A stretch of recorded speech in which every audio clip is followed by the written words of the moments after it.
नमस्कार, स्वागत है आप सभी का हमारे YouTube चैनल द ऑटरिंग पे। हाल ही में केंद्रीय मंत्रिमंडल ने भारतीय अंतरिक्ष क्षेत्र में निजी क्षेत्र, शैक्षणिक संस्थानों और अनुसंधान संस्थानों में अधिक भागीदारी सुनिश्चित करने के लिए एक नए निकाय के गठन की मंजूरी दे दी है। आइए जानते हैं इसके प्रमुख बिंदुओं के बारे में। सरकार द्वारा प्रस्तावित in space Indian national space promotion and authorisation centre भारतीय अंतरिक्ष क्षेत्रों में निजी क्षेत्र की भागीदारी को बढ़ावा देने के माध्यम से दूरगामी सुधार सुनिश्चित करेगा। केंद्रीय मंत्रिमंडल का यह निर्णय भारत की अंतरिक्ष गतिविधियों में निजी क्षेत्र की भागीदारी बढ़ावा देने के उद्देश्य से शुरू किए गए सुधारों का एक हिस्सा है। आइए जानते हैं प्रस्तावित निकाय के कार्य क्या क्या हैं। सरकार द्वारा प्रस्तावित यह निकाय Indian space research organisation ISRO एवं उसके प्रत्येक व्यक्ति तथा संस्था के मध्य एक महत्वपूर्ण कड़ी की भूमिका निभाएगा, जो अंतरिक्ष संबंधी गतिविधियों में भाग लेना चाहते हैं अथवा भारत के अंतरिक्ष संसाधनों का उपयोग करना चाहते हैं। ISRO Indian space research organisation Bharat का राष्ट्रीय अंतरिक्ष संस्थान है, जिसका मुख्यालय बेंगलोर में है। इस संस्थान में लगभग 17,000 कर्मचारी एवं वैज्ञानिक कार्यरत हैं। संस्थान का मुख्य कार्य भारत के लिए अंतरिक्ष संबंधी तकनीक उपलब्ध करवाना है। अंतरिक्ष कार्यक्रम के मुख्य उद्देश्य उपग्रहों, प्रमोचक यानों, परिज्ञापी रॉकेट और भूप्रणालियों का विकास शामिल है। इसरो की स्थापना 15 अगस्त 1969 में की गई थी, यानी कि 15 अगस्त 1969 में की गई थी। तब इसका नाम अंतरिक्ष अनुसंधानों के लिए भारतीय राष्ट्रीय समिति इनकोस्पार था। ये तो रही इसरो के बारे में जानकारी।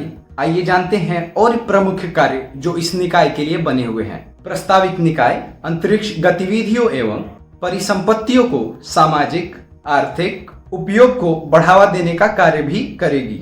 इन स्पेस भारतीय अंतरिक्ष अवसंरचना का उपयोग करने हेतु निजी क्षेत्र के कंपनियों को समान अवसर उपलब्ध कराएगा। आइए जानते हैं प्रस्तावित निकाय का उद्देश्य क्या है। इस निकाय के गठन का प्रमुख उद्देश्य यह है कि इसरो अपनी आवश्यक गतिविधियों जैसे अनुसंधान एवं विकास, ग्रहों के अन्वेषण और अंतरिक्ष के रणनीतिक उपयोग आदि पर ध्यान केंद्रित कर सके और अन्य सहायक कार्यों को निजी क्षेत्रों को हस्तांतरित कर दिया जाए। इसके अतिरिक्त यह निकाय छात्रों और शोधकर्ताओं आदि को भारत की अंतरिक्ष परिसंपत्तियों तक अधिक पहुंच प्रदान करेगा, जिससे भारत के अंतरिक्ष संसाधनों एवं अंतरिक्ष प्रौद्योगिकी का बेहतर उपयोग सुनिश्चित कर पाएंगे। अब समय है जानने का कि इस निकाय से लाभ क्या होगा। विशेषज्ञों के अनुसार सरकार का यह ऐतिहासिक निर्णय इसरो के अनुसंधान एवं विकास गतिविधियों पर अत्यधिक ध्यान केंद्रित करने की अनुमति देगा। यह सुधार इसरो के अनुसंधान एवं विकास गतिविधियों, नई प्रौद्योगिकी को खोज मिशनों तथा मानव अंतरिक्ष उड़ान कार्यक्रमों पर अधिक ध्यान करने में सक्षम बनाएगा। उल्लेखनीय है कि सरकार कुछ ग्रह संबंधी खोज मिशनों को भी निजी क्षेत्रों के लिए खोलने पर विचार कर रही है। विदित हो कि भारतीय अंतरिक्ष क्षेत्रों में उन्नत क्षमताओं वाले कुछ प्रमुख देशों में शामिल है और इन सुधारों से अंतरिक्ष क्षेत्र को नई ऊर्जा तथा नई गतिशीलता प्राप्त होगी, जिससे भारत के अंतरिक्ष गतिविधियों को आगामी चरणों में आगे बढ़ने के लिए तेजी से मदद मिलेगी। इससे न केवल भारत के अंतरिक्ष गतिविधियों में तेजी आएगी, बल्कि भारतीय अंतरिक्ष उद्योग विश्व के अंतरिक्ष अर्थव्यवस्था में भी महत्वपूर्ण भूमिका निभाएगा। इस निर्णय से टेक्नोलॉजी के फील्ड में नए रोजगार उत्पन्न होने की संभावना भी बनेगी। आइए जानते हैं निजी क्षेत्र और भारत के बारे में। भारत के अंतरिक्ष क्षेत्रों में निजी क्षेत्रों की भूमिका अब तक काफी सीमित रही है। सिर्फ कम महत्वपूर्ण कार्यों के लिए ही निजी क्षेत्रों की मदद ली जाती है। उपकरणों को बनाना, जोड़ना तथा उनका प्रशिक्षण करना, ये सारे महत्वपूर्ण काम इसरो द्वारा ही किए जाते हैं।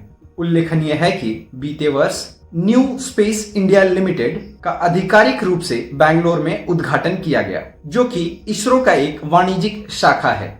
न्यू स्पेस इंडिया लिमिटेड का उद्देश्य भारतीय अंतरिक्ष कार्यक्रमों में उद्योग की भागीदारी को बढ़ाना है। बीते दिनों वित्त मंत्री निर्मला सीतारमण ने यह घोषणा की थी कि आगामी समय भारत का निजी क्षेत्र भारत के अंतरिक्ष संबंधी कार्यक्रमों में महत्वपूर्ण भूमिका निभाएगा। वित्त मंत्री ने यह स्पष्ट किया था कि सरकार इसरो की सुविधाओं को निजी क्षेत्रों के साथ साझा करने पर विचार कर रही है। हाल ही में कुछ वर्षों में इसरो के वार्षिक बजट में कुछ वृद्धि हुई है, जो कि इसरो के विकास को दर्शाता है।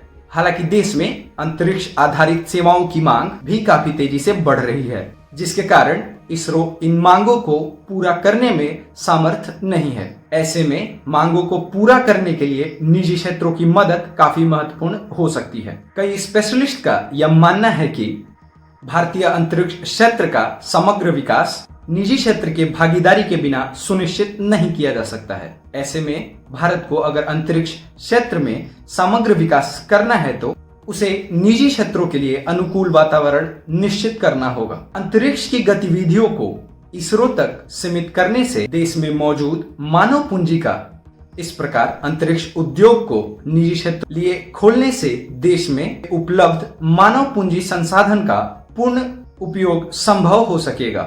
अंतरिक्ष संबंधी प्रत्येक लॉन्च में विभिन्न प्रकार के जोखिम शामिल होते हैं। ऐसे में निजी क्षेत्र लागत करके जोखिम को साझा करने में मदद करेगा। आइए जानते हैं कि अंतरिक्ष उद्योग में निजी क्षेत्रों के होने से क्या नुकसान हो सकते हैं। डेटा संबंधी जोखिम। निजी क्षेत्र को भारत के अंतरिक्ष कार्यक्रमों में शामिल करने से इसरो और भारत की सुरक्षा से संबंधी डेटा की संवेदनशीलता तथा इस प्रकार के डेटा का दुरुपयोग, अनुचित उपयोग का खतरा काफी बढ़ जाता है। आज के लिए बस इतना ही। बहुत बहुत